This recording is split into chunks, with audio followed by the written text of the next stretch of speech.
Bismillahirrahmanirrahim. Assalamu alaikum wa rahmatullahi wa barakatuh. Nous avons vu précédemment comment Ma'mar Matmati voulait faire sa promotion chez les mécréants, tout en fustigeant évidemment les autres prédicateurs qui font la même chose. Maintenant, nous allons traiter d'un autre sujet.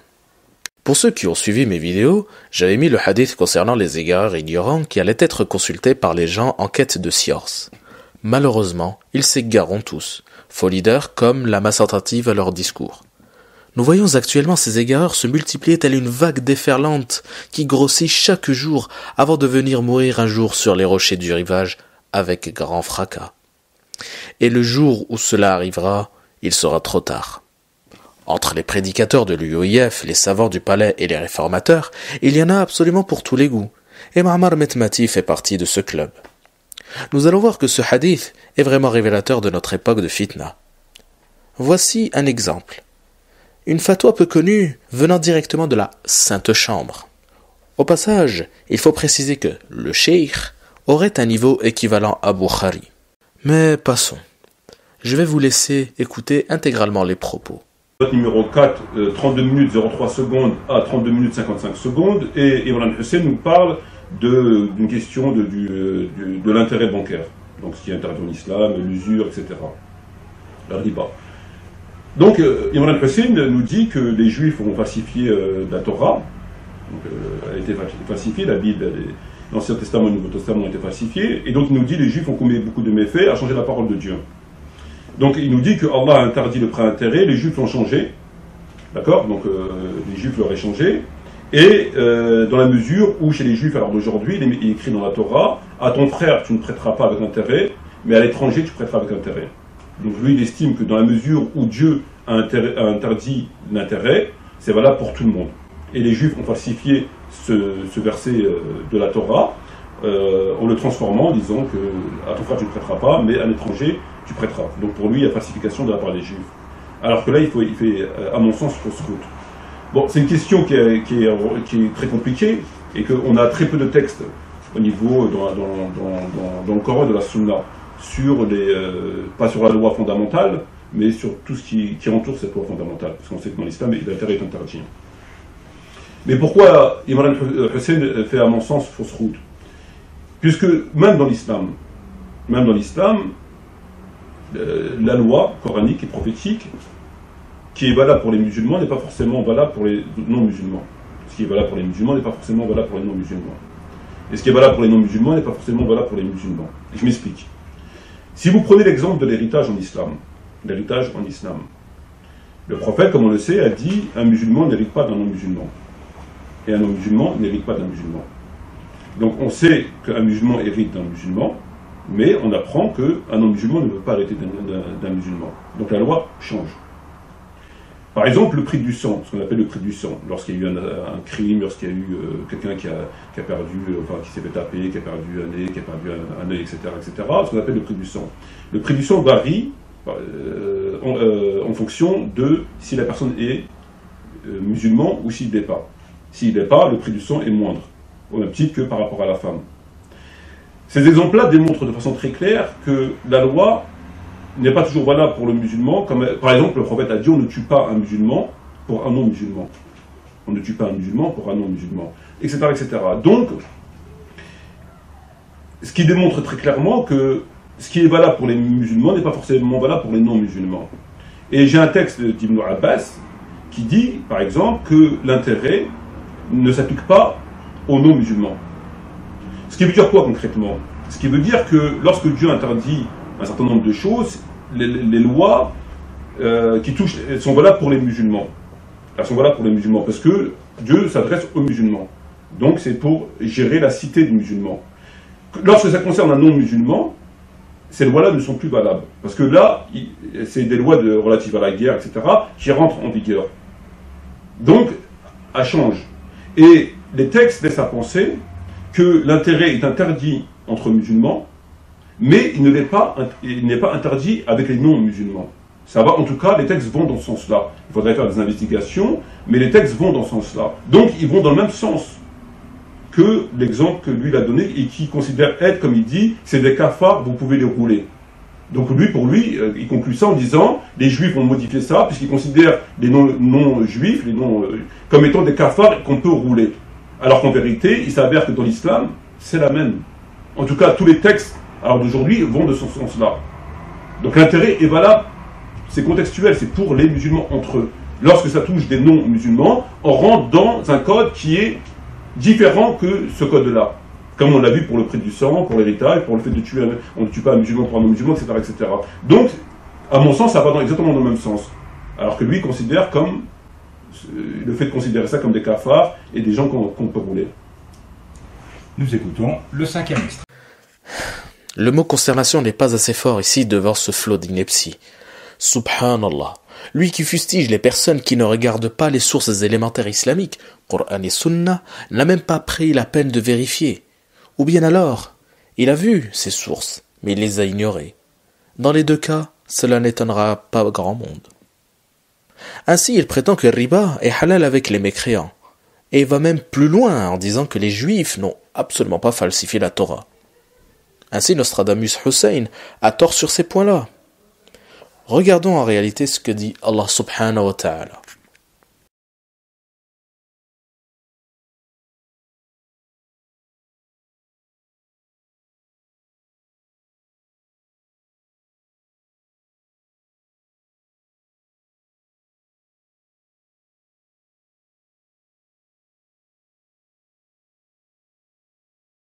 Eh oui, Ma'mar, ils ont falsifié la parole divine, wal'iyadu billah. Tout cela afin de satisfaire leur penchant satanique, alors qu'ils avaient la garde du livre. C'était un privilège d'Allah subhanahu wa ta'ala. D'ailleurs, si vous voulez plus d'informations sur ce sujet-là, je vous conseille la vidéo du groupe Anti-Shubuhat qui parle du tahrif du livre des Ahl al-Kitab. Et sur la question de l'usure, c'est la même chose. Regardez de nouveau ce que dit Allah subhanahu wa ta'ala.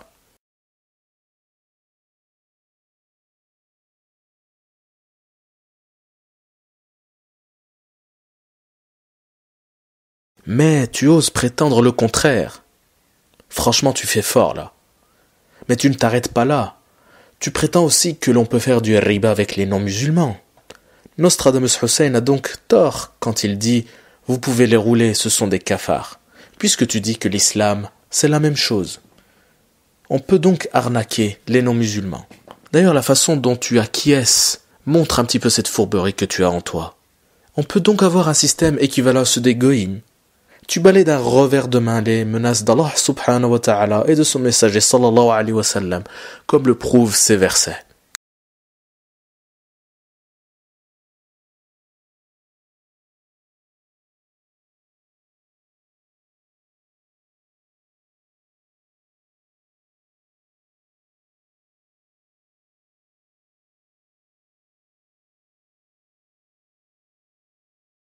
Il nous sort un texte d'Ibn Abbas, qui ne montre jamais au passage, pour justifier sa position. Voyons voir si cela est vrai. Nous allons ouvrir le livre de l'imam Tahawi.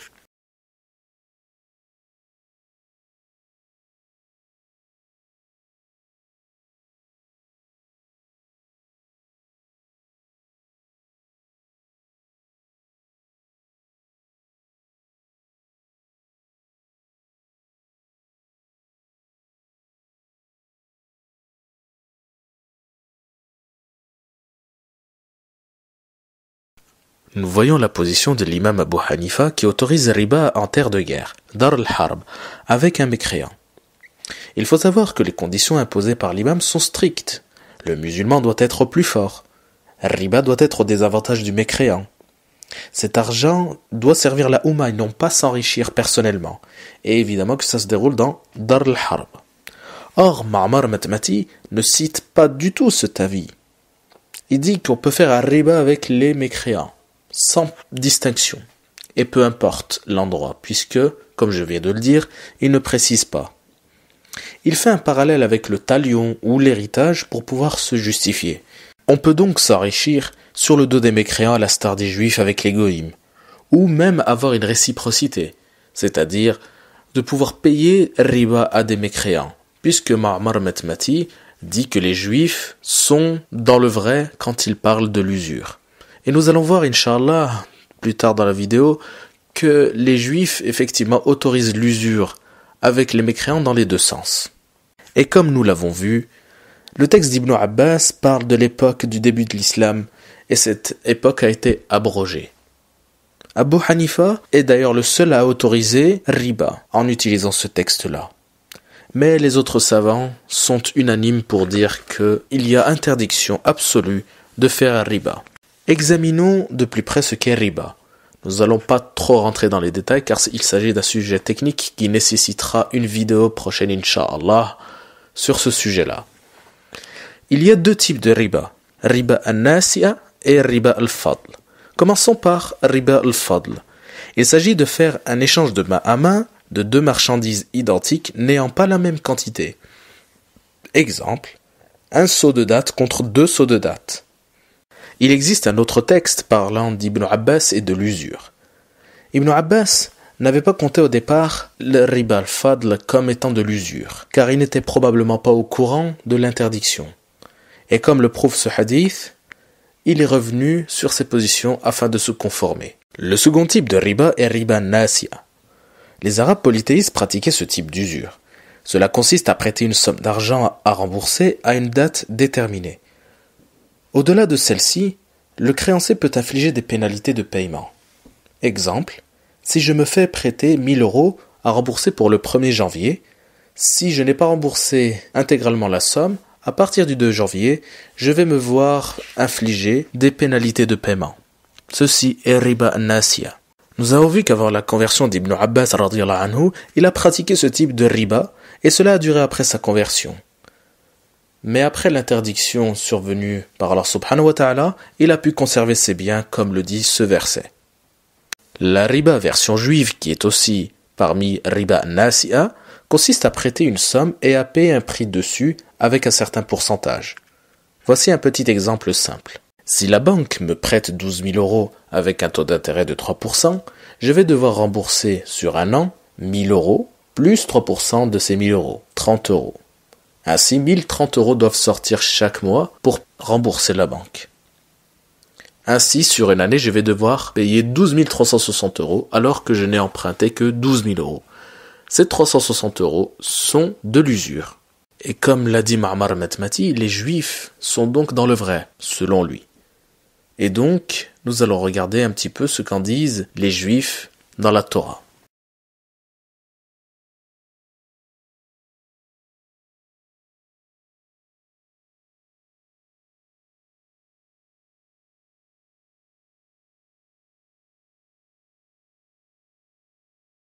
Nous pouvons nous demander pourquoi tant de mise en garde de la part d'Allah subhanahu wa ta'ala et de son messager sallallahu alayhi wa sallam. Beaucoup se disent 1 € de riba ou même 1 centime de riba, ce n'est pas grand-chose, que les taux d'intérêt en dessous de 1% ne peuvent être considérés comme de l'usure, parce que l'usure et le taux d'intérêt, ce n'est pas la même chose, etc., etc.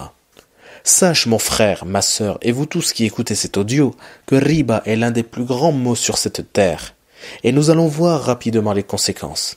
Comme je l'ai dit précédemment, je reviendrai Inch'Allah sur ce sujet dans un audio consacré au nouvel ordre mondial et à riba, Inch'Allah. Alors pourquoi ? Faisons un petit recul dans le temps afin de comprendre. Europe, 18e siècle. Les Juifs, principalement ashkénazes, vivaient dans des ghettos, mais cela ne les empêchait pas d'avoir des activités commerciales. L'orfèvrerie est l'une des activités des ashkénazes. Ils ont tellement grande réputation que des goïms vinrent à eux pour leur demander de garder les métaux précieux, or, argent, bronze. Voyant ce flot de nouveaux clients, les orfèvres décidèrent de prêter de l'argent sur les réserves de métaux qu'ils gardent, car louer les coffres pour les gens qui y déposent leurs métaux n'était plus suffisant pour rassasier la culture du profit. Ainsi, ils émettent des bons en échange, car transporter de l'or en permanence est dangereux. On a donc l'apparition progressive des billets et des chèques. Mais les gains sont tellement considérables qu'ils prêtent plus d'argent qu'ils n'ont de métaux en réserve. Donc certains bons ne valaient plus rien. Mais il fallait quand même payer un intérêt dessus. C'est le principe de création monétaire. Ce principe est encore utilisé par les banques d'aujourd'hui. Les orfèvres devinrent des banquiers. Ils se sont rendus compte que les clients ne venaient jamais tous ensemble récupérer leur or. Et comme ce sont les seuls à savoir ce qu'il y a réellement dans leur coffre, ils peuvent manipuler et émettre plus de bons qu'il n'y a de réserves d'or, tout en réclamant au prêteur un intérêt. C'est ainsi que Rothschild a vu le jour. Ce système mafieux va aller jusqu'à réussir à se faire emprunter de l'argent par des États.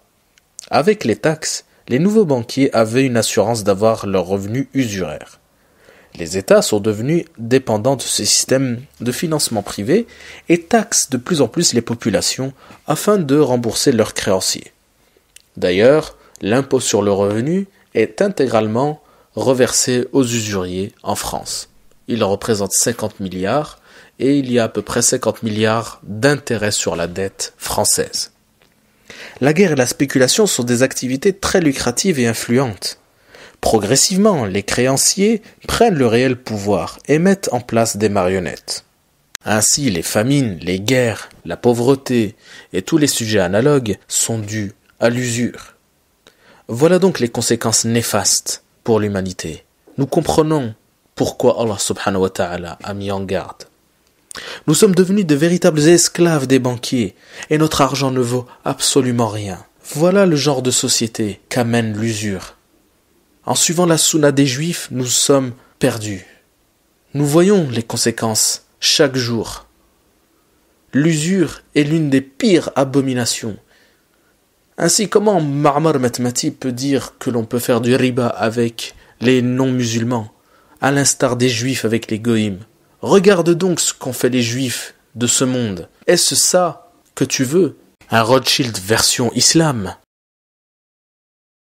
En conclusion, tu veux suivre la sunna des Juifs en disant qu'ils sont bien guidés sur cette question, alors qu'en réalité ils sont dans le kufr total. Et tu prends un texte d'Ibn Abbas en nous faisant croire qu'il autorise cela comme les Juifs, alors que ce n'est pas vrai. Il s'agissait d'un avis d'Abu Hanifa qui est minoritaire. Mais ça ne nous étonne pas. Après tout, on a vu ton professionnalisme dans la falsification des documents. Qu'Allah te guide, qu'Allah me guide et guide les musulmans et les musulmanes sur le droit chemin d'Allah subhanahu wa ta'ala. En ces temps de perdition, nous voyons effectivement beaucoup de gens qui sont en train de dériver vers des choses complètement hérétiques. Et c'est d'ailleurs le sujet de mes prochaines vidéos, car Inch'Allah, je ne vais pas que traiter de Ma'mar Matmati. J'ai lancé d'ailleurs quelques petites vidéos bandes-annonces, que ce soit sur Tariq Ramadan ou les coranistes. Et c'est sur cela que je vais m'attaquer, Inch'Allah. En tout cas, si vous avez aimé ou pas les vidéos, venez commenter, venez dire voilà, si j'ai fait une faute, si j'ai dit quelque chose qui n'est pas vrai. Et voilà, c'est avec le débat. Même si les commentaires sont virulents, il n'y a pas de souci. Moi, je ne censure pas comme certains. Sauf si vraiment si vraiment ça dépasse les limites. Mais en général, je laisse les commentaires.